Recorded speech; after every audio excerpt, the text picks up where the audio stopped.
Are dating apps controlling the genetic profile of populations? Now, this is a pretty deep one, so stay with me here. So according to Psychology Today, about 72% of college students use Tinder, and about 80% of Tinder users are millennials. And I came across this Twitter thread, right? Given that Tinder mandates a percentage of the total number of sexual interactions, probability of pregnancy, and pregnancies produce the genetic profile of a population. Now, according to the Brain Research Institute, 1 in 5 relationships begin online, and 17% of marriages start through online dating. A lot of people, but it doesn't equate to how many people are actually having pregnancies due to online relationships too. Back to the thread. Tinder is inexcusably criminal, genocidal eugenics machine.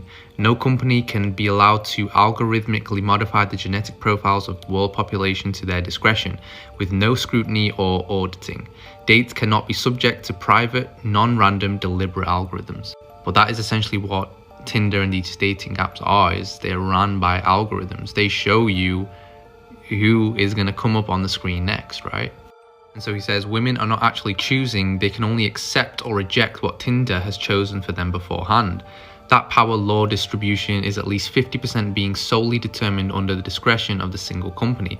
It's eugenics in a scale never yet seen. And if you think about this deeply enough, and if you can pattern recognize what's happening in the world today, your mind will be fucking blowing right now. And I came across another article after doing a little bit of research. Harvard geneticist wants to build dating app that sure sounds like eugenics.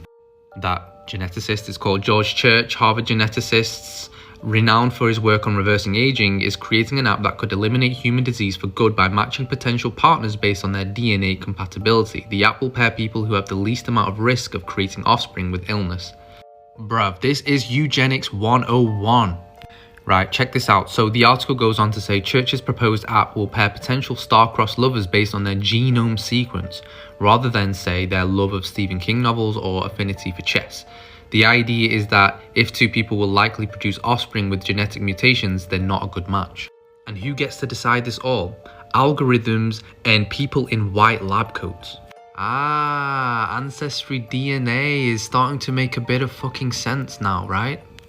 What about 23andMe, owned by Google, Alphabet company, taking your genetics? You know, this could seem speculative, and it might be, at the very least.